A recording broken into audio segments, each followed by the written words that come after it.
6 o'clock, I'm going to go ahead and open our planning board meeting for this evening. We are shy of one, but we certainly have a quorum, and thanks for everyone being here tonight. If you'll bow with me, we'll open in prayer. Dear Heavenly Father, as we come before you, we thank you for this opportunity to be of service tonight. I thank you for this board that spends their time in research and giving back to the community by being here with me. We thank you for this country that you've given us. We thank you for our wonderful town, our state, all that you provide for us. As we come before you, we ask you for guidance and leadership in the decisions we make, and that you'll be with us every step of the way. In Christ's name I pray. Amen. If you'll stand, please, for the Pledge of Allegiance. I pledge allegiance to the flag of the United States of America, and to the republic for which it stands, one nation, under God, indivisible, with liberty and justice for all.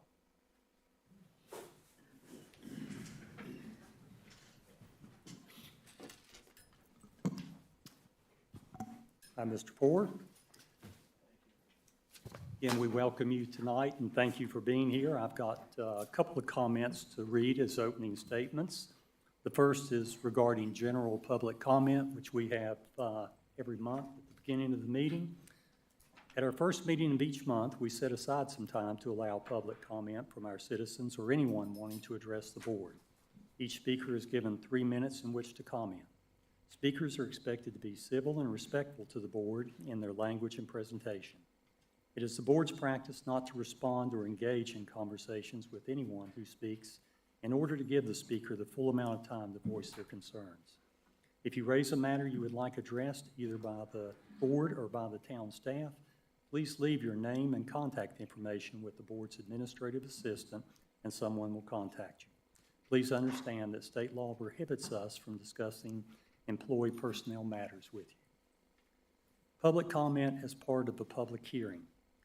Unlike public comment regarding general matters held at the beginning of our first meeting of the month, public comment as part of a public hearing is meant to specifically address a particular agenda item being considered by the board. Those wishing to speak must sign up prior to the meeting online or by calling the town clerk. A public hearing entails a staff presentation of 15 minutes, an applicant presentation of 15 minutes, with both the staff and applicant having additional time to address any questions from the board. At the end of these presentations, I will call on the citizens who have signed up prior to the meeting. Each speaker from the public will have 3 minutes to speak and may not bank or lend time to another unless 4 or more people supporting the same position designate a single speaker to represent them. In such case, the designated speaker will be given 6 minutes to speak to the board. The total time for public comment will be limited to 30 minutes for the first 10 speakers, whichever occurs first. Once public comment ends, the applicant will have 5 minutes for rebuttal.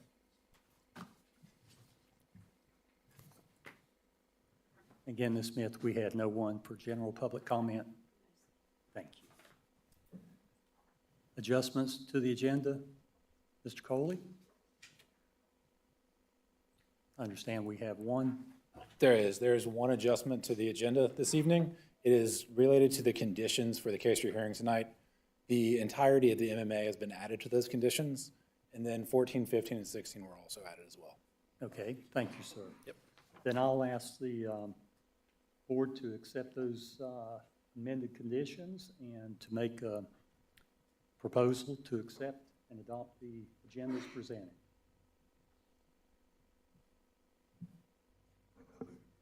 Motion from Mr. Mack. Second. Second from Jeremy. All in favor? Aye. Thank you very much. With that, we'll take a motion for the approval of minutes. So moved. Have a motion from Mr. Cole. Do I have a second? Second. Mr. Poor. All in favor? Aye. Aye.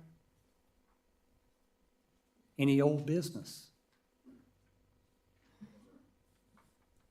Then we'll move to new business, item 9, which is to consider conditional zoning request CZ 2025-20 for a 35.606 acre site located on McCrary Road Patrick, how are you, sir? Well, sir, how are you all? Welcome for your first case tonight. Thank you. We will recognize the attorney at this time.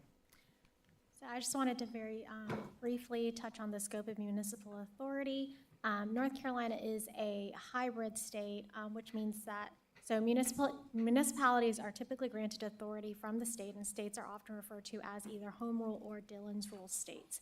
In home rule states, municipalities have broad powers to make their own rules, and in Dillon's rule states, municipalities can only exercise powers that are expressly granted to them, implied or incident to the powers that are expressly granted to them, or that are essential to the municipality's purpose. As I stated before, North Carolina is a hybrid state. It is not a home rule state, and grants of authority are interpreted more narrowly than in Dillon's rule states. If I could get the next slide, thank you. In North Carolina, cities and towns can only exercise the powers and authorities that are expressly granted by state legislature. There is no inherent authority for a city or a town to act. The authority is granted through state statute or local bills adopted by the state legislature, and the state legislature controls whether a state, county, or municipality has authority over a service or a governmental function. The state legislature determines through state statutes what the town can or cannot do. Thank you.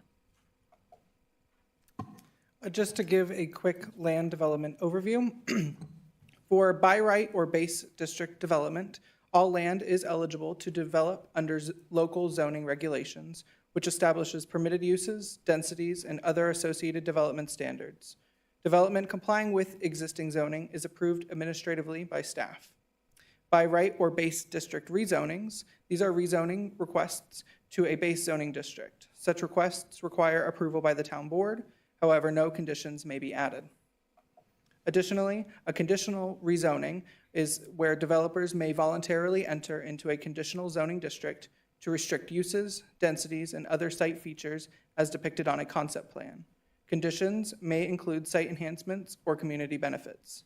For example, increased buffers or residential design standards. Conditional rezonings require approval by the Board of Commissioners and become binding through a site-specific ordinance approved by the commissioners and affidavit signed by the property owner. Tonight, I will be presenting CZ 2025-20 for Brilliant Grove. My name is Patrick Werner, a planner with the Planning and Community Development Department. Thank you, Mr. Warner. I'd ask the board if there are any conflicts of interest in this matter. No. Being none, please continue. All right. As stated, this is CZ-2025-20 for Brilliant Grove. The request is to develop 77 single-family detached homes. The request to rezone from Iredell County Residential Agricultural to Town of Mooresville Conditional Traditional Neighborhood. This rezoning request aligns with the strategic priority area of individual and community economic vitality by supporting the strategic plan goal to support development of housing, employment, and educational choices to support economic sustainability. A quick overview of the site. The owners are Joseph Crisp and Deborah Williams. The applicant is Mattamy Homes. The location is 163, 179, and 187 McCrary Road. The size of the parcel is 35.61 acres and would reside in voting Ward 4 if annexed. Here you will see a couple of site photos. On the left is 163 McCrary. On the right is 179, both single-family detached homes. Additionally, 187 McCrary, another single-family detached home. The rest of the 35.61 acres is heavily wooded area. Some site history. The site is currently zoned Iredell County Residential Agricultural and is requesting conditional traditional neighborhood. The site does lie within the WSIV critical area watershed of Lake Norman, which limits impervious coverage to a maximum of 50% with the high density option. Additionally, the site does have 2 stream buffer constraints as well. Some highlights of the project. This proposal is for a 77 single-family detached homes at a density of 2.2 dwelling units per acre. For reference, the by right traditional neighborhood is 8 single-family detached dwelling units per acre. The project also includes 3 large open spaces totaling 3.06 acres. Additionally, the development is committed to enhanced architectural design, such as enhanced housing elevations for corner lots. Additionally, TI mitigation measures include the widening of McCrary Road approximately 1,500 feet to provide 11-foot wide travel lanes. Additionally, the project will provide frontage improvements, including curb and gutter along the entire frontage along McCrary Road. The proposal here is with the approved concept plan that staff has approved.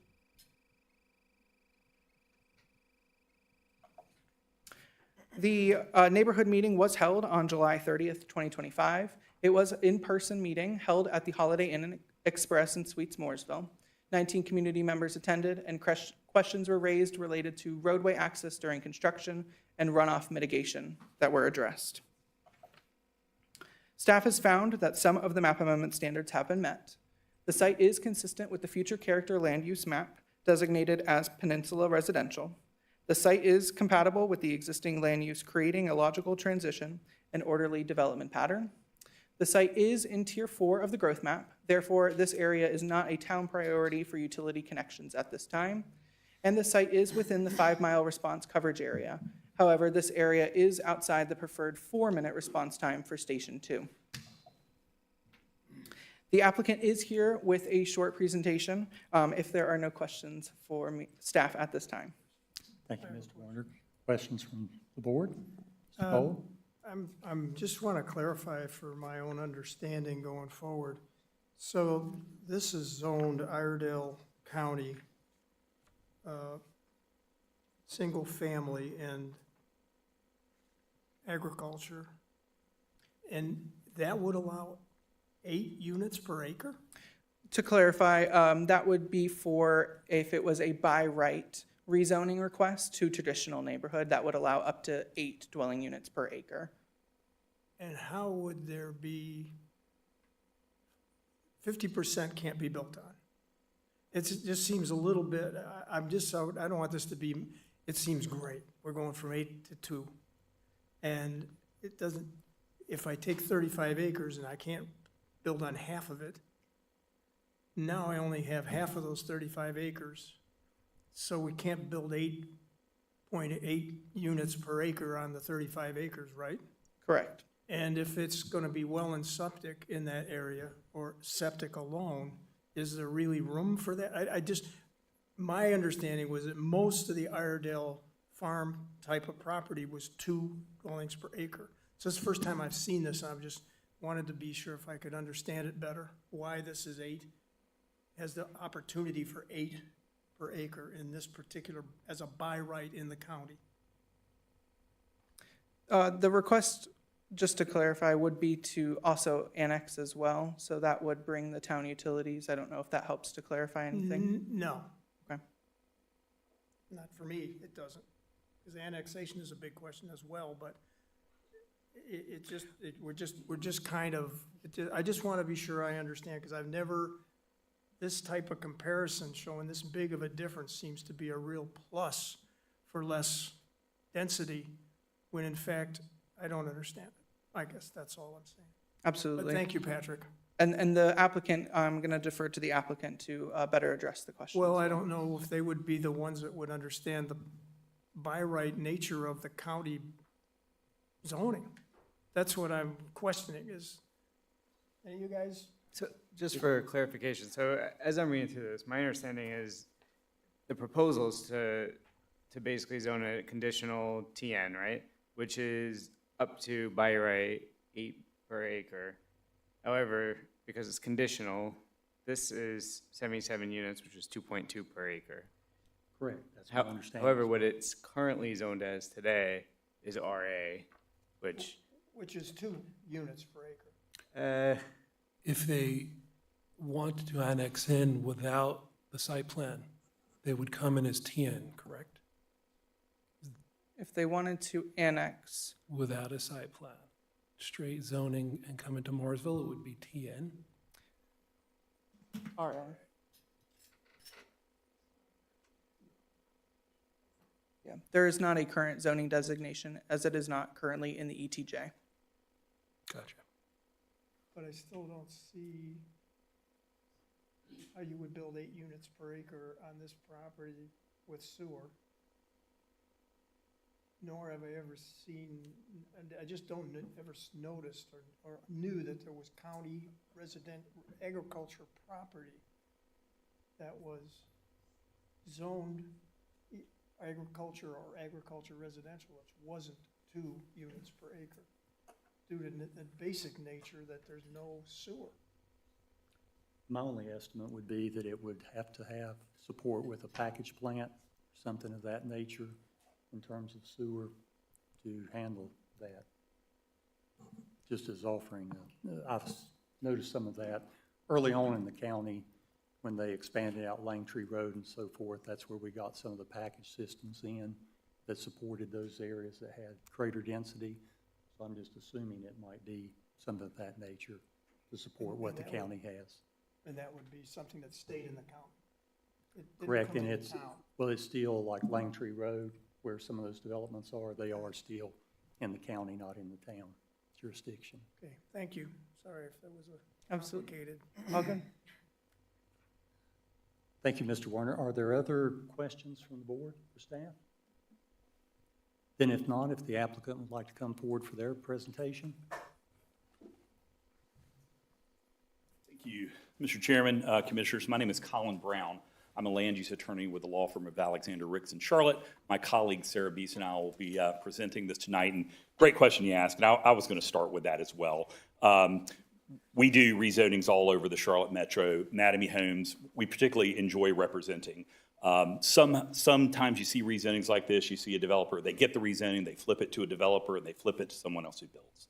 Mattamy's a little different. They do everything start to finish. They develop the land, they build the homes, they warranty the homes, they manage the HOAs.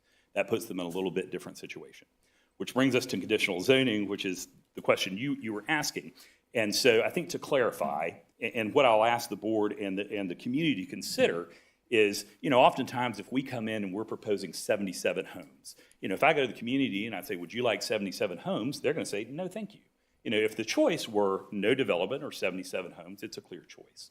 So what we do ask the community to evaluate in the planning board is something can be developed by right. If we did not move forward with the free zoning or Mooresville said no thank you, this land is still for sale. Developing under the existing zoning, the way we've evaluated, we think at least 50 homes could be developed by right with no rezoning. So that's the way that we've looked at it, and we'd ask you to consider that. If nothing is done, we think at least 50 homes, right? Now, we are requesting a zoning district. The zoning district we're requesting would allow up to 8 homes per acre. We do not want that. We're asking for 2.2. So in the comparison, Mattamy Homes, we're proposing 77 homes. You say by right, maybe it's around 50 homes. So we are asking for more homes. The positive about a conditional rezoning, what we've enjoyed doing in Mooresville is, yes, there is an ask. We are proposing more homes that are allowed by right. But we're proposing higher quality. We're making other commitments. Typically, when we talk to the community, folks say, look, if something's going to get built there, if there are homes coming, we'd rather have a seat at the table. We'd like some certainty about the site plan. And because Mattamy will develop kind of start to finish, they can make additional commitments on the quality of the homes, the architecture, how stormwater is managed. And so that's the point of this process. As we move forward, we've got another couple of months before the community meeting. We'll expect to have continued conversations with the community, and often the Mattamy team is willing to commit above and beyond the ordinance standards. So thank you for the opportunity. I'm going to turn it over to my colleague Sarah Beeson, Mooresville native and Lake Norman High School alum, to go through their plan. Thank you. Thank you very much. Thank y'all. So Sarah Beeson, Alexander Ricks with Colin, and I will jump right in. So I've been introduced, we're just going to run through the property. Patrick did an awesome job giving an overview, so I won't kind of waste time and kind of skip through where I think we have sufficient background for that with y'all. Ms. Beeson, forgive me, but I don't Yes, think sir. we got an address. No, if you wouldn't did mind, not. For the public record. So Alexander Ricks, 1420 East 7th Street, Charlotte, North Carolina, and personal is 119 Barber Loop, Mooresville, North Carolina. Thank you very much. Yes, sir. So tonight with us, along with Colin and myself, we also have Matt Mandel with ESP Associates, that I'm missing.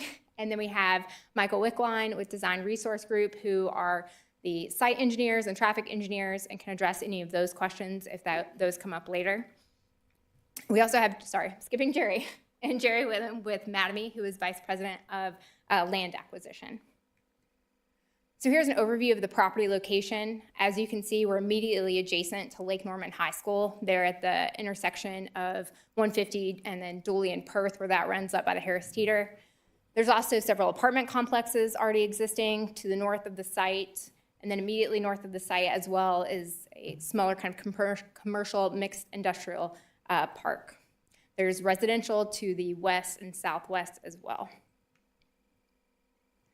As Patrick noted, this is not within the town's ETJ or town limits, so we are seeking a conditional rezoning along with an annexation into the town. This is showing a compiled zoning of the existing Iredell County as well as Mooresville, because we are right at that edge, so you're seeing both. And this gives you a full picture of the variety of uses right here. As you noted, we are RA under Iredell County, which is 2 dwelling units per acre. There's also a watershed overlay, which is where that 50 lots came in. Once we take the 2 and overlay it with the watershed, that's where it brings it down. This is the Mooresville zoning that's existing, showing that mixed-use corridor, some RLS, as well as those larger conditional zonings for the existing neighborhoods and shopping centers. So the conditional zone planned is a 77 single-family detached lots for traditional neighborhood. As we've noted, this is 2.2 dwelling units per acre below the 8 that would be permitted in TN. As we've done and Mattamy has done with all of their sites here in Mooresville, over off of Shears and off of Langtree, this is intentionally designed with the lots internal to the community. There are no shared property lines between the future building lots and any adjacent property owners. As you can see, the common open space, tree save, perimeter buffers all provide significant separation between the proposed homes and those adjacent properties. As Patrick noted, there are active open spaces that are proposed. There are 3. Here's just a conceptual rendering of how Mattamy sees those potentially being developed, trails, benches in those areas. As part of the concept plan approval for the Mooresville project, you have to have the traffic impact analysis to the extent you trigger, which we did, completed before you can ever get that approval. So Design Resource Group conducted that study of the site with NCDOT and the town. We have the fully executed mitigation measures agreement. We have 2 recommended items, really only 1 off-site, and that is to widen McCrary Road about 1,500 feet from the site access to where the NCDOT 150 widening project will come into McCrary. And that will widen it to 11-foot lanes with 2-foot shoulders. And so we've turned it just to make it easier to see.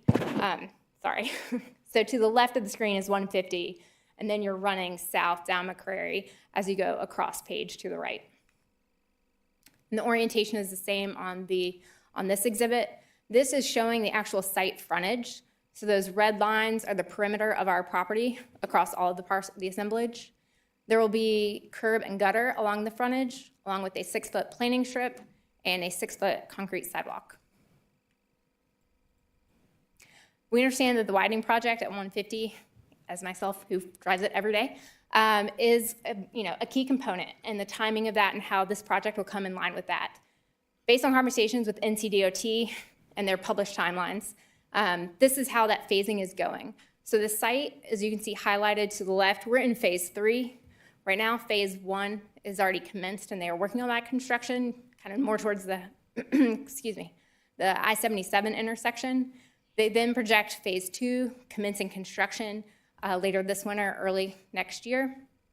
And then the phase 3 that we are closely associated with is going to start December 26, January 27. And so how that relates to Mattamy's projected timeline is assuming we get the approvals between tonight and then from town board, we would hope to start land development this fall, or next fall, 2026, starting homes as early as spring 27, and then having the first home for sale in fall of 27, but really no one moving in and occupying before spring 28. So now I'm going to turn it over to Jerry to walk through the product that Mattamy is going to be putting on the ground and the commitment that they're making to Mooresville. Thank you. Yeah, thank you. Jerry Whalen, Vice President of Land Acquisition for Mattamy Homes. Do I need to give my address? If you would, Sure, please. 12642 Framfield Court in Huntersville, North Thank you, Carolina. sir. Sure, thank you. Just a comment or two about Mattamy Homes, in case anybody isn't familiar. I always get a question about the name. It's our founders' two kids' names, Matt and Amy, put together, Mattamy. A lot of people mispronounce it, but it's Mattamy.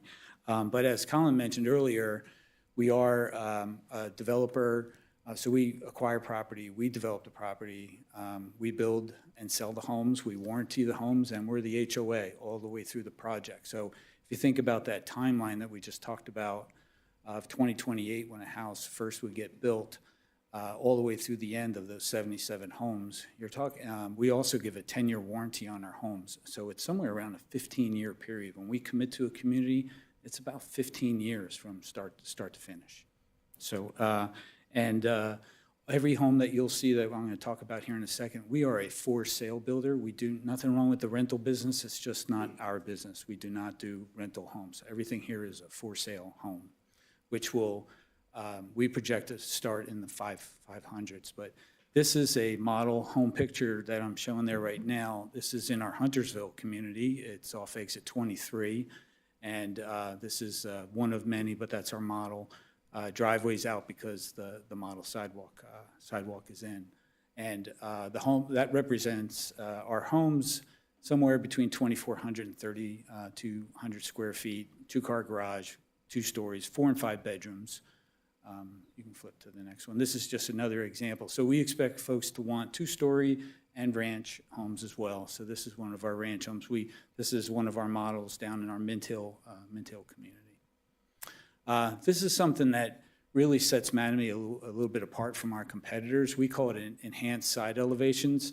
So you can imagine pulling in that front of our neighborhood there, and the first thing you see is the side of a house. And I think we've all probably driven into a neighborhood and say, boy, I wish I didn't see the side of the house. So we grab key areas, as all those stars represent, those areas that we call them high visibility, that we want to do something a little different on the side of the house and to not look like one window, or in some cases, some of our competitors have no windows on the side of a home. So we create those opportunities. We commit to them in this conditional rezoning that we'll do what I'm going to show you here in a second, so we can flip it. So this is our model on the left. That's that same model in Huntersville, and you can see the side elevation there looks a lot like the front. So we add features, we add windows, that small gable trim, stone on the foundation to make that side elevation look more appropriate when you pull in the community. And we really think when you build out a community, it looks great. The one on the bottom right, it's a competitor of ours, but that's what we're trying to not do, right? What's on the bottom right there. And I'm gonna pass it back over. And so another commitment that was on there was building height would be capped at 2. I know some other times we've heard concerns about 3 stories, but this one, just for the avoidance of doubt, we have capped it at 2 stories. And relatedly, for any concerns about fire response, I know they had referenced, right, we're in the 5 miles, maybe not within the 4-minute preferred, but the fire marshal did confirm we are within the actual required 5-minute response time for the ISO rating. We are not part of the Mooresville Graded School District. That property would be part of Iredell County, Iredell Statesville Schools, and that's Lakeshore Elementary, Middle, and then Lake Norman High. These are the latest kind of capacity figures that ISS provided, with Lakeshore Elementary and Lake Norman near capacity with some movement, Lakeshore a little bit lower. We also have Parkertown Elementary, and Weathers Creek High School that are coming online by August 27, so ahead of the first house opening, being occupied. When we also look at U.S. Census data, they've seen that, if we're looking at what is the impact of this, again, going back to a by right comparison versus what is being proposed tonight. If we look at a 50-lot project of single-family homes, that's estimated about 31 students will come out across elementary, middle, and high. So about 10 per grade level, or per kind of level of school. With 77 lots, you're projected at 48, so about 16 across those 3 schools. So we're looking at a delta of 6 students per school level from this project. Another commitment the Mattamy has done, not only in this project, but at Shears and Langtree as well, is offering an attainable unit. So in this one, it's one attainable unit within that 77 lots, at or below the 120 AMI. In addition to that commitment, Mattamy has partnered with the Building Homes for Heroes project here in the town. And Mattamy, along with ESP, are helping that, that veterans organization to get that project up and running and to get those homes horizontal. And so here is or vertical, sorry. And here is a quote from Kimberly Bessie, President and General Counsel of Building Homes for Heroes, which, again, if you don't know, is a national nonprofit dedicated to the building and adapting mortgage-free homes for our nation's injured veterans and first responders. Together with the town of Mooresville, we are creating a hero community of 12 to 15 single-family homes that will offer these heroes a place to heal and thrive. We are deeply grateful to Mattamy Homes, ESP Associates, and Alexander Ricks for making this vision a reality. And this is the concept plan that they are working with Building Homes for Heroes to make that a reality. Okay, and Jerry and Colin kind of gave an overview of Mattamy, being sensitive to time. So they have a Better Business rating of A plus and are throughout the Charlotte area. In their Atlanta Braves, if you're a big fan or not, they did partner with them in their Sarasota community, and that practice or training field is actually within a Mattamy Homes community. As Jerry noted, they are spread throughout the Charlotte area, Huntersville, Charlotte, Mint Hill, and in Mooresville, we have 2 projects already approved and going through the works. So we look forward to any questions that you might have, and we are here to answer those. Thank you very much. Any questions from the board? Yeah, so just going back to the timeline, I saw the first home completion projection was 2028. What about total community build out? When's the whole community projected to be done?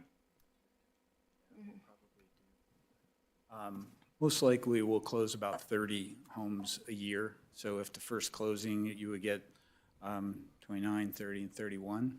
So 2031 would probably be finished. And then we do that 10-year warranty that I was describing after. Every home gets a 10-year warranty.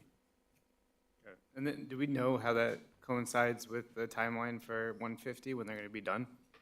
We do. We have that. Someone put that slide back up. And it's when it's starting, but when is it finished? So that is a moving target, but I will defer to Michael Wickline.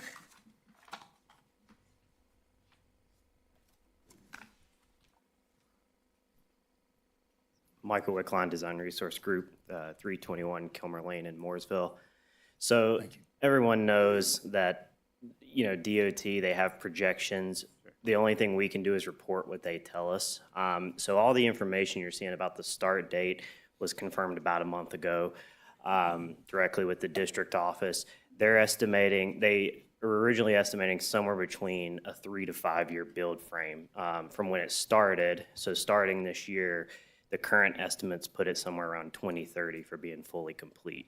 There's I know that they were talking about, at least the last conversation I had, they said, there are these sort of phasing points, but I do know that there's a little bit of flexibility built into that where, they may allow the contractor to start on the bridge because that takes a little bit longer and those sorts of things. But in general, expecting around 2030 as of the latest projections. Got it. Thank you. Any additional questions from the board? Yes, while working through the process with the town, was there any discussion ever to create a tap into Lake Norman High School for an emergency exit or some kind of flow? Yes, there have been conversations about that. The answer that we have gotten from Lake Norman High School is they'd not prefer that for security reasons. So we are not providing that. We've joked a lot about it. We may even have kids parking our subdivision and trying to walk to games. So it's something we've talked about. They have told us for security reasons, they would not like that to happen. I appreciate that. Sometimes you could lead a horse to water. Any additional questions from the board? If not, thank you very much for your presentation.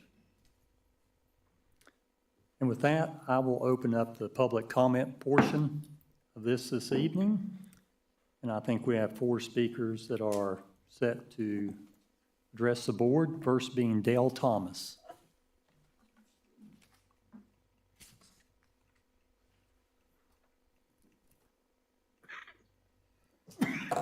And Mr. Thomas, if you'd please give your name and address. I do have a point of clarification before I begin.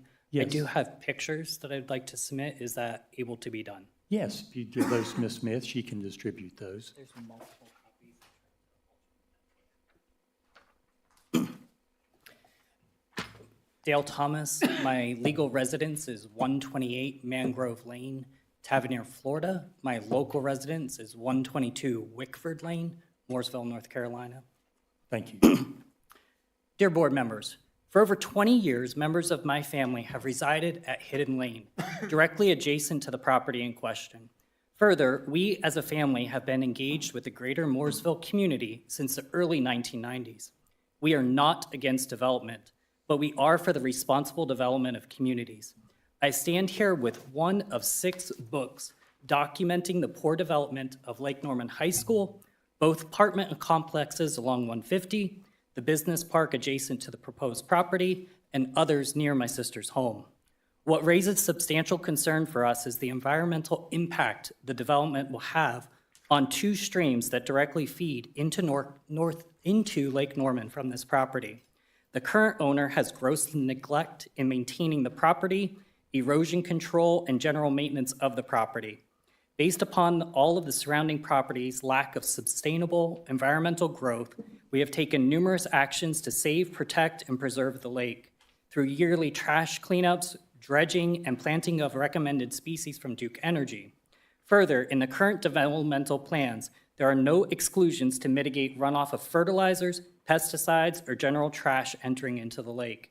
Next, we believe that the setbacks of 2 lots fall within the required setback on the southeastern corner of the community that is not documented in any of the renderings. There are no documented aspects in the plan restricting people from accessing critical areas that are critical to the watershed, specifically the jagged area near the high school. This area is highly eroded, fragile from leaning trees, and has developed sharp inclines uncharacteristic of the area. Lastly, the direct impact of the initial development of land is of utmost concern. Timbering, grading, and excavation will have immediate impact on us and more likely consume our time in documenting and reporting work that may be found as non-compliant. What can this board do to ensure the community is a good standing neighbor? Table the motion until the developer can have an environmental study completed to ensure setbacks, including an environmental mitigation plan. I am submitting these pictures to the board to showcase why this is needed. These are from slightly higher rain periods that we would have. Apply additional measures to the approval to support sustainable environmental development, doubling down on silt fence, temporary retention areas, etc. Next, a POA or HOA set aside to support long-term environmental remediation. Fourth, HOA restrictions to fragile areas to avoid further damage. Fifth, restrictions on the use of nitrogen and its derivatives, herbicides, pesticides, oils, PFAS, PFOS, and other chemicals that are detrimental to this watershed and our drinking sources. 6, HOA restrictions ensuring that all environmental complaints are responded to within 36 hours and mitigation within 72. 7th, restrictions on no such structures, play equipment, benches, picnic areas, camping, etc. Restrictions to forbid the launch of recreational watercraft, including kayaks, canoes, and paddleboards. Ensuring that the water and sewage is egress towards 150 if public sewer is going to be utilized. Ensuring that any developmental changes have an environmental impact review and documentation of such review provided to adjacent homeowners. And the last 2, ensure that development includes the planting and continuance of no less than 3 native tree species per North Carolina per property at all times, and all common areas must also contain current trees or plantings of native species. Last, ensure that any sewer lift has a proper mitigation and call center monitoring. Further, a documented maintenance plan and response if public sewer is being utilized. I submit my comments. Thank you, Mr. Thomas. Our next speaker is Harry Orban.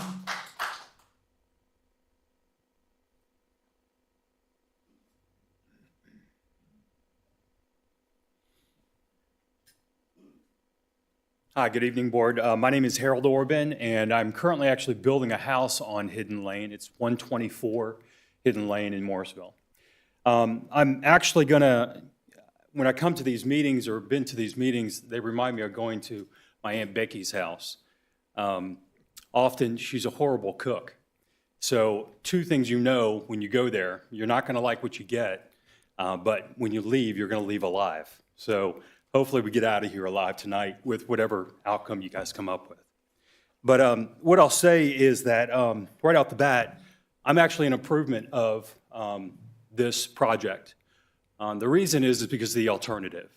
We've seen hundreds and hundreds, it feels like, apartments go up, and if Mattamy doesn't build just 77 houses, I can only imagine it would be townhomes, more houses in there, and that's just what we don't need. So I would say that I'm in favor of this particular project, and that's all I've got.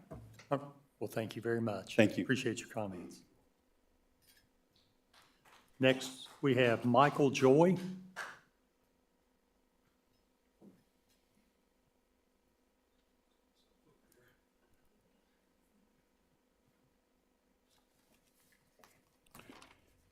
Good evening. My name is Mike Joy, 315 Whippoorwill Road in Mooresville. Thank you, sir.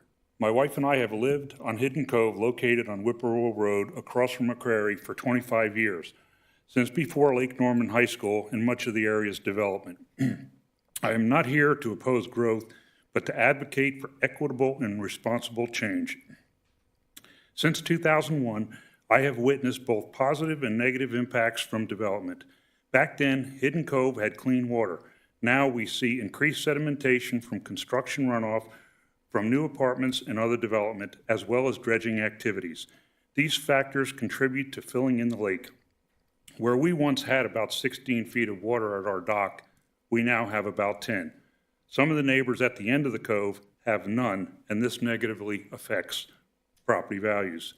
Prior to our purchase of waterfront property, we were told that the shoreline of Lake Norman was limited in developmental land. Despite this, apartments and homes continue to be constructed at a rate that puts original residents at a disadvantage. Property owners bear tax burdens, renters do not. During the previous development phases, environmental impact assessments were conducted and unsurprisingly did not report major concerns. However, we later experienced coal ash contamination in our well water, the result of the fill dirt used around the the Palisade Apartments. The current proposal calls for more housing and increased traffic around the lake, including the suggestion of potential community access. The size of the cove cannot accommodate such growth without overcrowding and diminishing enjoyment for all, and it should not be classified as waterfront property suitable for additional community access. I personally was denied permission to expand my dock due to setback regulations, yet now there's consideration for lake access for a new community. It has also come to my attention that many of the officials that approve these projects reside outside of that immediate area, and precedent shows that consideration for local impact are inconsistently applied. For example, the recent rejection of a data center proposal on the other side of town. Additionally, rezoning decisions often seem to favor developers over existing residents, while routine property improvements by homeowners are strictly regulated. When I rebuilt my home in 2017, we were forced to replace the septic system due to a 760 line error by the county dating back decades, resulting in significant personal expenses to us. Meanwhile, developers appear to operate with fewer exceptions. In summary, my request is straightforward. I urge the developers and builders to comply with the same regulations expected of all residents. Consistent application of zoning and permitting standards is essential to ensure fair treatment, protect neighborhood character, safeguard property values, manage traffic, and preserve the health of Lake Norman. Thank you. I want to add one thing too. I was given here. The presentation at the beginning here did not properly show the 500 feet of lake frontage. That was deemed environmental by Duke and other agencies. Thank you, sir. Should I give you a copy of this? If you have something to distribute, certainly Ms. Smith can give that to the board members. Okay, thank you. Thank you, sir.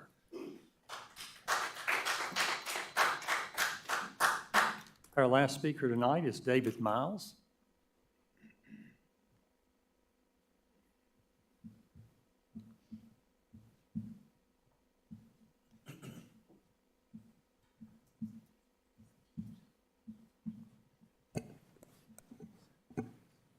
Good evening. Good evening, Mr. Miles. If you give Mr. your Chairman, name and members of the address. board, my name's Dave Miles, and I am a resident of Mooresville area on Riverwood Road, which intersects with McCrary, so I am a neighbor. And I'm here to comment to you all, or talk to you all about a traditional neighborhood, because that's what this whole thing's about, right? A conditional zoning for this traditional neighborhood concept. Traditional neighborhood in the sense that my family and I have been on Riverwood Road before it had a name, Riverwood Road. It used to be dirt. I was here in 1970s and have been here since, and now am a permanent resident. And I've seen the area grow. 150 used to have 4 gas stations, and that was it. And that was while they were building I-77. And I won't tell anybody I rode I-77 when it was dirt and came up out of Charlotte on it, but, those things happen. Not to waste your time, conditional approval of a zoning request here going from agricultural to bringing in more traditional neighborhood. I'm not here to object to the idea of building single-family homes in our neighborhood. That's what we have. Matter of fact, I'm, like others, excited about that more than more apartments, more townhouses, more condos. We got plenty of that right across the street in, Dooley and Perth Road, and it's going to be a zoo, and who knows what 150 is going to be able to do. So I am not only here to talk about traditional neighborhood, but in the sense of density. And Mr. Cole, thank you for starting out with that concern. I didn't hear everything you had to say, but I felt like you were talking about how many homes can we pop into 35 acres and what makes sense. And I've heard some of that density question talked about in other senses. Density with respect to, I guess it's a roll of the dice, how many children are going to live in these homes, and that will populate our schools and have that density effect. And in a bigger sense, we're talking about widening the road and to handle the density of, right now, I think it's 77 homes, and those homes have 2-car garages. And if I do the quick math, that's 154 automobiles. Did I do that right? Yeah. 154 automobiles coming and going every day, trying to get out McCrary Road where 150, it took me almost an hour to get here to this meeting because, I left at 5 o'clock. That's not the best time to ride 150, but anyway, and they're building, I get it. But you all need to think about density beyond this proposal and every other thing you do up and down 150, and how is it going to feed into this highway plan that I think is going to not work good. I think they should put big roundabouts in so things keep moving. It's going to be interesting. So my comment is, think hard about this traditional neighborhood. 35 acres and 77 homes seems to be too much density. We have typically houses that are on about 3/4 acre lot. Mine's right under 1 acre. That is the neighborhood. And if you want to stay within that character, you'll look closer at the housing density on this 35 acres. I don't know how you get 2.2 houses on an acre. I guess somebody only gets a little piece. I'm not going to play the math, but you hear what I'm saying. The plan looks great. The homes look nice. Glad to have new neighbors in. I just don't think we want to pack them in like sardines. Thank you very much. Appreciate your time. Thank you, sir.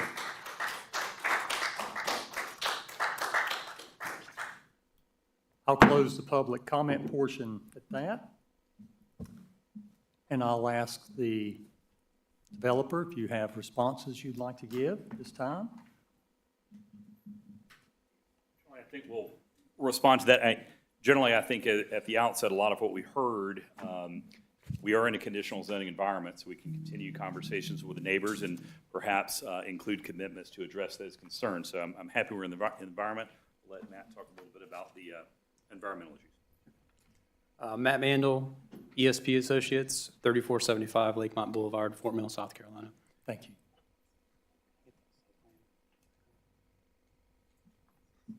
Just to go back through a few of the public comments and concerns, I think those are great points, and happy to share some more information about the project and Mattamy. One thing I will point out to address some of the environmental and natural concerns of the site, The site plan has been laid out with existing site conditions, topography, streams and wetlands in mind. Mattamy spends a lot of time up front doing due diligence on properties and projects as they move them forward. So what you see here is a very intentional design based on some of those constraints and features on the site with the goal of preserving those. So there's two darker green shaded areas with some tree canopy. There are some existing stream features that have been identified. Mattamy has done a stream and wetland delineation, and those features have actually been surveyed. So we have that information and understand where those locations are, so we can design around those and protect those. Each of those buffers, as you see, there's a dashed line. It's not as clear here as it is on the concept plan, but there's a 100-foot buffer on each of those streams. So each side, there's 100 feet that'll be preserved and buffered from development. As this project goes through the process with the town, they do their review, and we design that to meet their regulations, for erosion control, sediment control, and stormwater control. So there's 2 stormwater ponds shown here shaded in blue. Those would be designed to treat and detain water that would run off from the streets and lots and release those over time. So the water isn't going to run off all at one time into the lake. It's going to treat and detain at the rate that it's flowing today or even slower. A couple other things from my list. I mentioned the stream and wetland delineation. I think something came up about maintenance. Mattamy, as they go through these projects and deliver these communities, they spend a lot of time budgeting and setting up their HOAs so that those HOAs are established and have funding for improvements for landscaping or maintenance that they need to do. And then over time, as residents move in and move into the community, they do pay into that HOA to continue to build funds for improvements. I think one thing that was mentioned regarding lake access, we are not proposing any access to the lake. We're not proposing a dock. So just to clarify that comment. Any plantings or landscaping that are done in the community, whether it's the street trees, the buffers, or through the improved open space areas that we showed, those would be designed with plant material that's on the town approved plant list. So that would be reviewed by the town, and a lot of those materials are native species as provided by the town. As the site goes through development and land disturbance occurs, again, Mattamy has plans that are fully approved by both the town and state agencies, so they've gone through a process. Mattamy has not only their internal site team that's working on the site, but they also have third-party inspectors that are monitoring erosion control after storm events and reporting that back to Mattamy and to the city. So if there are issues that arise, Mattamy's aware of those and they can rectify those promptly. I think the only other thing that I had in my comment list was just we are proposing to connect to public utilities, so public and water and sewer would be provided. The sewer connection is on the Lake Norman High School property, so that sewer connection would come back to the east and connect to an existing sewer line in the Lake Norman High School property. And I'll turn it back over to Jerry for any other additional comments. Before you step down, Mr. Cole had a question, I believe. Is there a stormwater device here somewhere? Stormwater device? Yes. Yes, so we have, if you look at the screen, those 2 kind of blue shaded areas. Yep.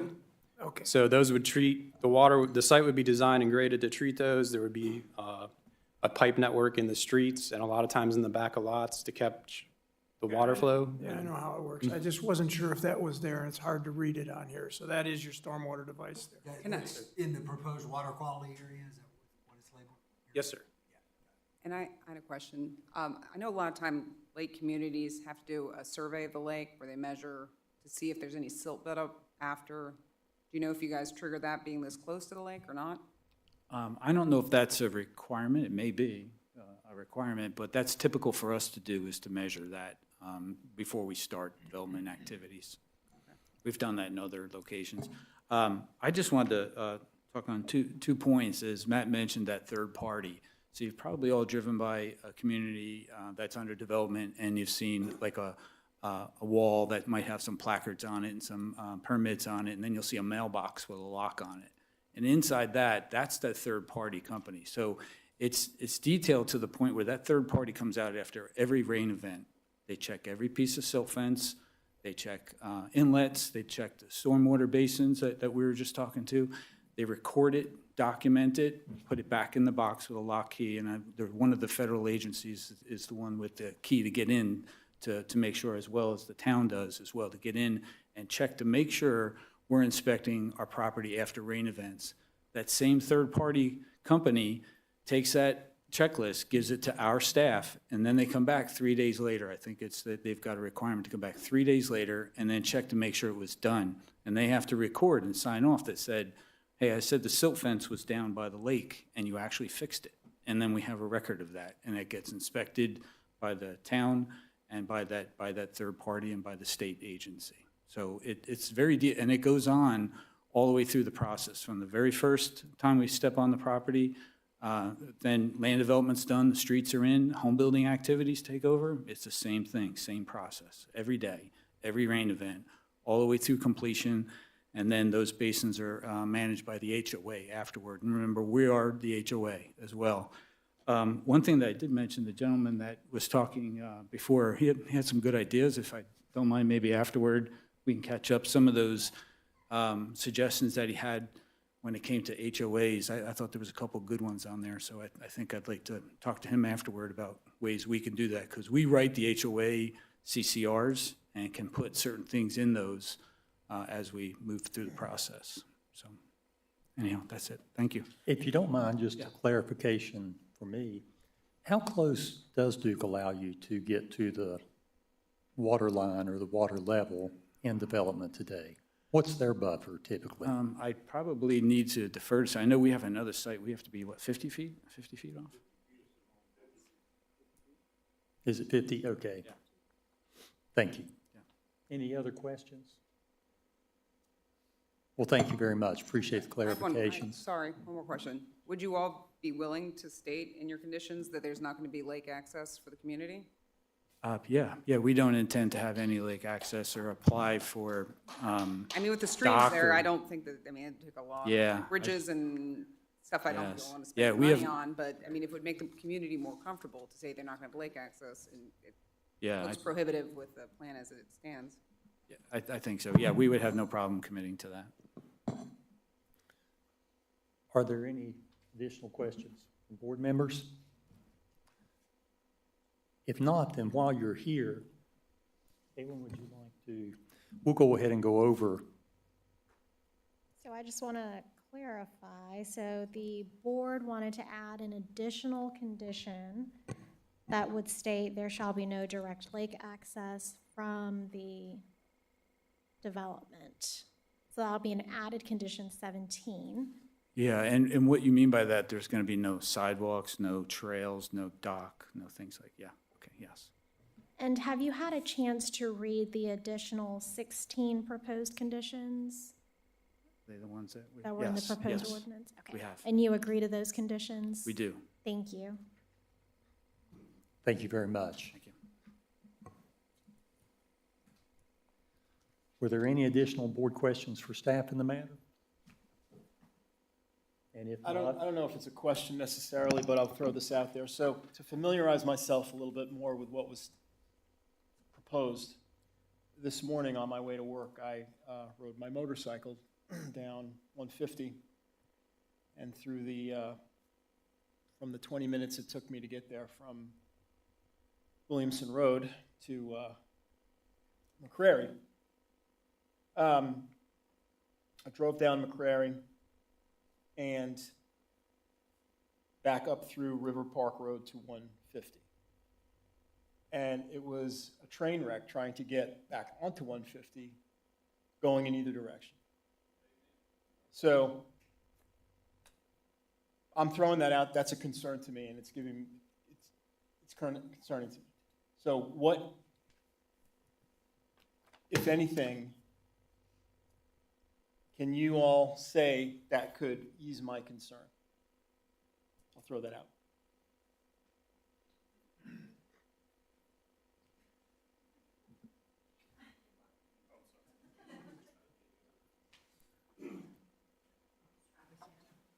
I'll let Michael speak in a second. I guess just top of mind really is what comes up, is why we had that one slide about the timing. Certainly, I agree with you. Current conditions are unacceptable. I've lived in the area for 30 years. I've had family out 150. I know what you're saying. Our staff talked about it on the way in here. So the way it is today, I don't have anything good to say about the way it is. The way it's proposed is really what we need to all count on, is that what's going to happen at McCreary, widening that road. And I believe it's a right turn only when you exit. So, and I know Michael knows the DOT plan better than I do, so I'm going to let him speak to that. Yeah, so, speaking to the widening, the reason why the request came from NCDOT to widen McCreary to begin with was because you drove down it, it's severely narrow, right? It's under DOT standard, so it's getting it up to their typical required standard. Now, in terms of control, and if you're on McCreary wanting to get onto 150, I'm not sure how familiar you are with the NC 150 plans, but essentially NCDOT calls it a reduced conflict intersection corridor. So the majority of the intersections along NC 150, you will not be able to make a left from the side streets onto 150. You're going to make rights. You're going to go down to U-turn bulbs that are signalized that can accommodate up to, WB 67, big 18-wheeler tractor trailers. So the way that NCDOT pitches that is you're trading a little bit more distance for a whole lot less travel time. So when you approach McCreary, you will not be able to turn left. It'll be a right turn only. There's a couple of signalized locations where there's different left ends and different other controls that provide gaps. This has been, studied and the way that NCDOT has decided to move forward and is anticipated to really help with the delay issue of how long it takes you to get in and out of these side streets, because all it takes is, now is one person trying to make a left onto 150 from McCreary that stops everything up, and because they don't have a gap to go, and it creates concerns. So, and in addition to that, there'll be an additional lane in each direction. And then once you get to Perth, it's another 2 lanes in each, or another lane in each direction. So it's 3 up to Perth, and then past Perth, it's going to be 2 lanes in each direction as well. Okay.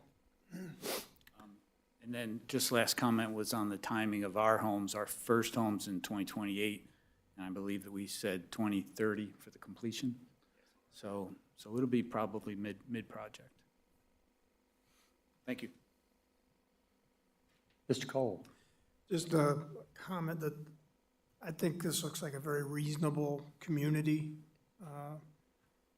And Matt's gone through a lot of work here, but my main concern is the timing of the project being a Tier 4 area for Mooresville. I don't know if there's any way, and I suspect there's not, to tie a condition relative to a certain completion on 150 before COs could be put in here. Nobody wants to hear that, the sellers, I'm sure, and Matme doesn't want to hear that either. But I'm right on the fence here one way or another personally, just because of that problem. And if it was able to be tied in, I guess I just share this with my fellow board members in some fashion, that I'd be 100%. I guess I wouldn't see any problem with it. But at this point, I would be afraid that I have a responsibility to think about adding those 150 more cars to 150 before DOT gets it done. Yeah. So you're proposing, I want to make sure I understand maybe phase 1 and 2. I think it was phase 1 starts at 77. Phase 1 and 2 are complete.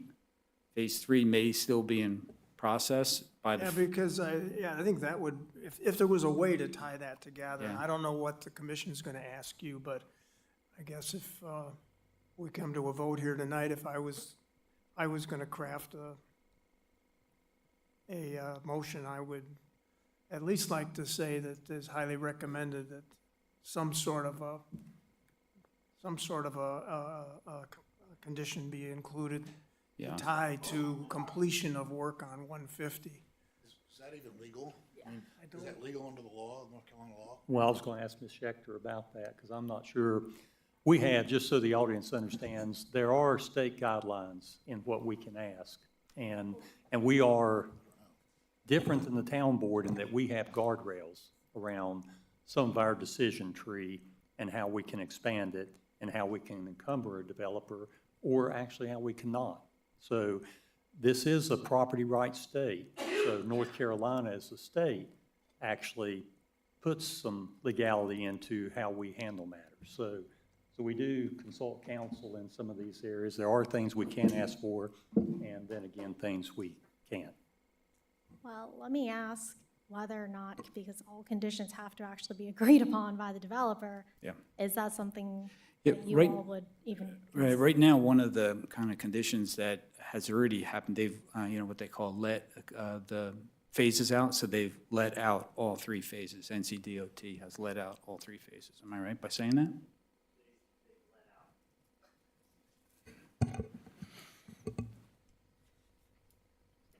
So the way I understand it, the latest update from NCDOT is they have let for all right-of-way, right-of-way's been acquired, all utility relocation for the entire project is currently underway. Generally, when you get into these type of situations, the general requirement is that the project needs to let for construction prior to the first CO. And I've done that in a number of other MMAs across 150, specifically this project and other jurisdictions as well. And a lot of that reasoning is because, you sort of get into a situation where if someone thinks an interim condition needs to be made, DOT doesn't want someone out going messing with construction of their road while they have an active project going on. So essentially, the let for construction, which is what has happened already, would be the general requirement. And I'm not an attorney, so I can't tell you about the legality of asking for more than that or anything else, but at least in my experience, it's been once a state or municipal project has let for construction, that's generally the tie to a CO. Okay, so DOT will have some governance over tying in your mitigation with their ongoing project currently. Correct. And back to what you were saying earlier, I have been on some of these redesigned road systems, and they work amazingly well. It is quite amazing the difference when someone is going up, wanting to turn left, and that's taken away, and you have this continuous flow going right and going to these bulbs for a turnaround and back the other way. It is a well-working road design from the ones I've been on, and I haven't been to one yet that had a traffic issue, at times of the day that I was involved in them. So it is a good plan. So what we've done in other communities, and I'm just using round numbers here, not to say that that's what we need to land on, something like 25 COs can happen, but you can't go past 25 until the intersection there at McCrary and 150 for the right turn only, so you don't have the people trying to make the left like we were talking about earlier, that has to be in place before the 26th certificate of occupancy. So that way, at least we can get business going. It limits how many cars can go up to that intersection, and then it stops unless the right turn lane and the improvements are done on 150. Well, I would think it would be, if it were not something that worked well actually for the folks purchasing the homes, I would think it would be a detriment to selling the homes to begin with. So I would think you would want to have something of this nature that works in conjunction with the flow, so that you get better response from folks that are actually looking at the product. It's a great looking product, and again, just like Mr. Cole was speaking to, if we just took some rough numbers of what could be developed there, it could end up being much greater in terms of the density and occupancy under those standards, if I heard you correct. So it's trying to mitigate, I think, for the residents, how this works, within the traffic that's underway and the builds that are underway. Right. So Mr. Cole, my suggestion is to say some number of COs can happen, and then after that, no COs until that intersection at McCrory's finished, where you can. I think that would be very helpful if you would, if we could have that condition, and it would be, you'd be willing to go with that, because it looks like your timing could be really good. based on what you know from DOT right now. Right. But with DOT's history, you know, we don't know. Yeah. You know, but the fact that they've let, and they've got all of the property bought and the utilities are going in, I mean, I would feel much more comfortable recommending the town council consider this as a positive thing if we could have that condition where we would have a limit where you would not have COs past, I don't know whether it's 25 or 20, but something in that range. Mr. Schechter, if the applicant offers that, is that something that we could add to the conditions list? Yes, we can add it. I would just need a definitive number as far as what the applicant and the board would like to see as far as the amount of COs that can be issued. I've heard 20 and I've heard 25. For me, I would like, I think it would be more prudent to table this until some more discussion can be had between the developer and anybody that's directly impacted by it. I think it could be a good thing, as you said, but, I mean, I have concerns about. I think if we table every development that wants to happen because traffic's bad in Mooresville, we'll never get Yeah, anything done. I hear what you're saying, but. It's bad, it should have been, I mean, I was selling real estate down Brawley 20 years ago, and it's bad. Could we get you to pull your mic down? Okay, In yes. fact, the whole board, if you don't mind when you talk, just pull your mic forward and. So I think it's a great product. I think based on, you know, the density of the, you know, what you have going on, I don't think we can control DOT. I think if we try and do that, the board might as well leave. Do you guys, I noticed you getting together over there talking about this, so Yeah. what are you thinking now? Still the same, that if we can say that, I mean, the issue is we want people to go to McCrary and have that right turn only situation, so you We don't would have. prefer that that's there before, yeah, and so Right. by. So I think my, if- yeah, our suggestion is to have some limitation on the number of homes that could be built, and it stops at that.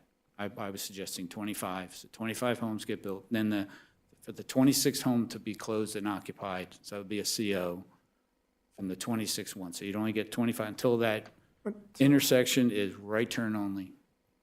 And it would have to be, you know, developed and finished by. I think it would help your chances with the commission, I would think, and Yeah. I would feel better with that, because, you know, just putting 77 more homes there right now, and that mess that took you guys an hour to get over there, we all went through it today, because the other, middle of town is closed. Yeah.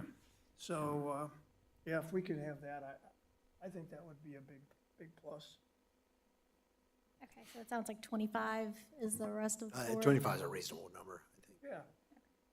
We'd also love to hear after this meeting that you met with some of them and included some more environmental concerns. I don't want to bog this down, because I do think it's a good compromise.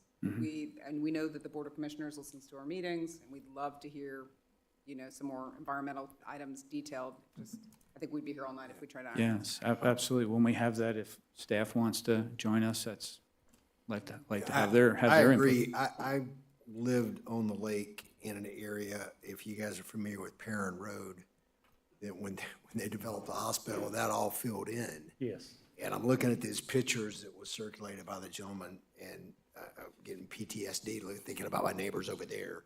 So, yeah, I mean, I'd like to feel comfortable that along that southeast boundary, you know, that 100-year floodplain, that you guys are going to control the silt. And keep that from filling in. Yeah, we've had some extended conversations with some of the property owners that are there already, and at the community meeting, that was a topic, I think it got captured in the beginning, is I hate hearing those stories too. You know, I swim in Lake Norman as well, my family does. I don't want that to happen. So we have measures taken up, but I know they had said to me, anyone can say that. Look what's happened to us in the past. So I don't want that to happen. I want to meet them out there. I think they've got good suggestions. I'd invite staff to join us out there, and let's do it the right way.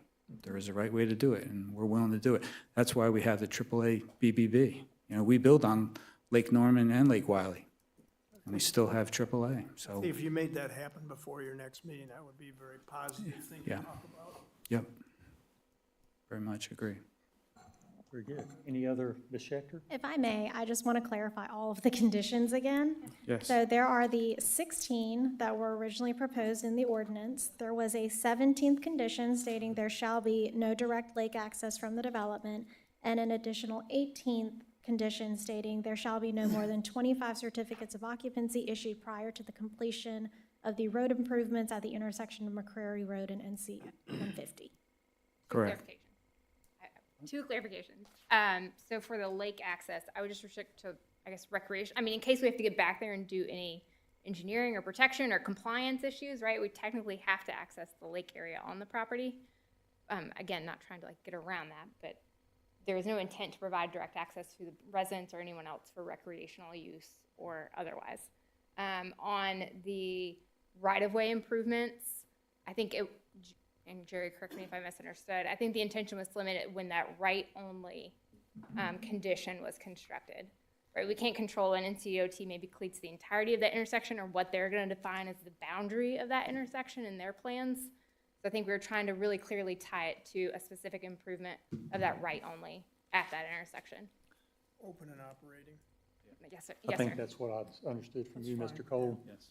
And I don't know if you want to add the condition about meeting the neighbors, but No, it's up that's to you. just our general advice. Okay, all right, thank you. And we appreciate that you're doing such, by the way.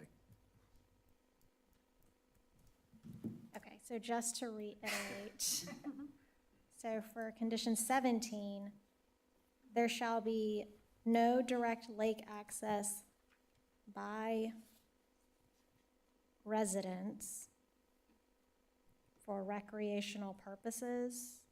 Is that satisfactory to the board? Again, Is the that intent what there you were was just- suggesting? Yes, I think Yes, that's. I the think intent was that's just to ensure if we have third-party engineers, consultants. Correct. Compliance issues, we have to have the ability to access that technically. But recreational, I think, was the key word there. Right. Yes. I think the community was concerned about adding, and we can't recognize anyone past the public comment portion, so apologize. Yeah, yeah. No, not during the, it's a public hearing. I won't leave. we'll be here. We'll get Yeah, you I'm together on- afterwards. Yes, It's just protocol for the meeting. I apologize. thank you. Okay, so, sorry, so for condition 17, there shall be no direct lake access by residents for recreational purposes from the development. And for condition 18, there shall be no more than 25 certificates of occupancy issued prior to the completion of the right-only access road improvement at the intersection of McCrary Road and NC 150. Correct. And you agree to both of those additional conditions? We do. Thank you. Thank you, Ms. Schechter. And thank you all. Appreciate your willingness to be adaptable with this. I'll ask the board if there's any additional discussion, and if not, we're open for a motion at this time.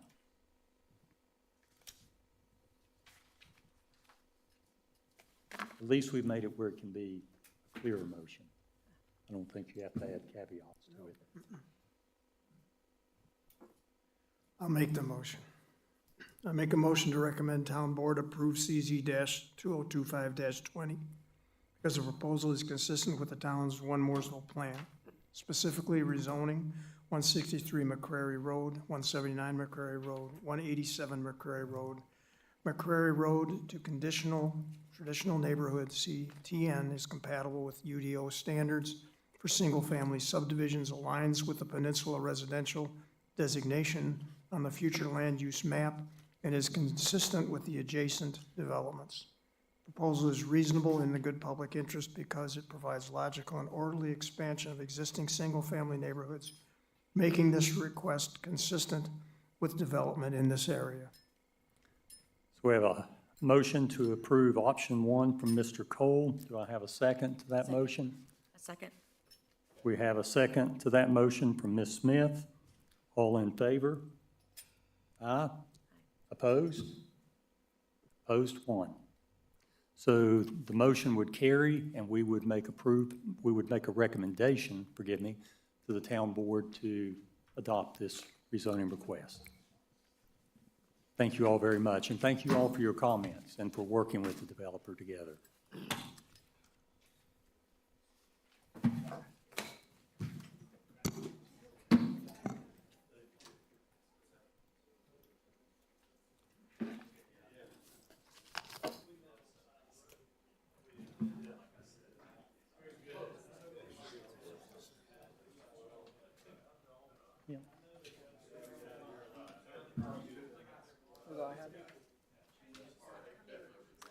I'll hold us for just a moment while the room clears.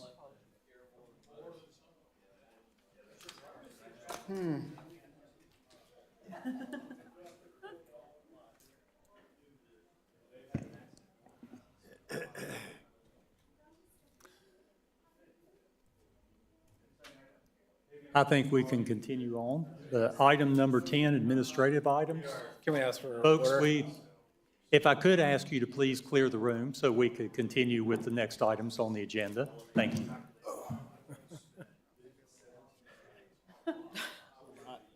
Just some visiting. Just some visiting. They're ready for a block party.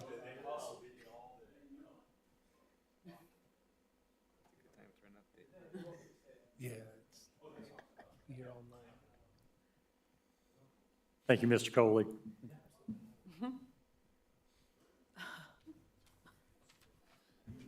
So I had a couple of updates for you guys this evening about cases that the town board has heard recently. The Brumley Farms project was approved. The transportation plans text amendment was also approved. 1179 Mecklenburg Highway was the parking condition that was denied by the town board. The Ridge Avenue attainable units, that conditional rezoning and annexation was approved. And finally, the Alcove Road emergency utility connection was also approved. Just so you know, we will have some cases in October moving forward, and you'll be getting an email from me as we get closer to the holidays about availability for our November and December meetings. So as you start making your holiday plans, please look at your calendar. Let us know if we'll be able to have a quorum for those meetings or not, so we can go ahead and cancel or reschedule if we need to. And finally, want to recognize Ashley Lattin, who's a new staff member joining the department. We are excited to have them, or have Ashley joining us. Please say hello before you leave this evening, and happy to answer any questions you guys have. Well, welcome to Ashley, and thankful for you to have additional bandwidth, so. Absolutely. So it's great to see. And just a point of clarification, we already moved the November planning board meeting to the 18th, correct? So that it's not the same day as the Mooresville Parade? I was not aware of that. So no. I believe we voted on it when we approved the calendar. Great. Does that sound right too? I've got November 18th on, Yes. on mine, Okay. I think. Super. The 25th is the day of the parade. It's not going to work Yeah. to get here. So going forward, I show October 28th, November 18th, and December 16th. Is what I have on, Okay. at least my master schedule. Yes. That's correct. Yes, I think because we modified those, the 23rd of December as well. Perfect. So November 18th and December 16th. Any other questions, discussions, Mr. Redower? I don't know if it's a discussion for us, but I'm having trouble getting into my email. Okay. So I don't know that that's a discussion. Finally got mine figured out. Yeah. I can only have it. We have a system in place to help you now. Mr. Mack was our guinea pig with that, so we can also help you with that. Okay, all right. Yeah. Well, great. Well, appreciate that. That certainly makes it easier for onboarding folks under the town's email system. We'll talk right after. Yeah, this. it's fine. Any other comments or board discussions? What was the intention of our note, our First Amendment note? I did not place that up there. I'm telling you, I think it's left over from the school board. Okay. Well, if we're all good to go, then I'll ask for a motion to adjourn. Motion. All right.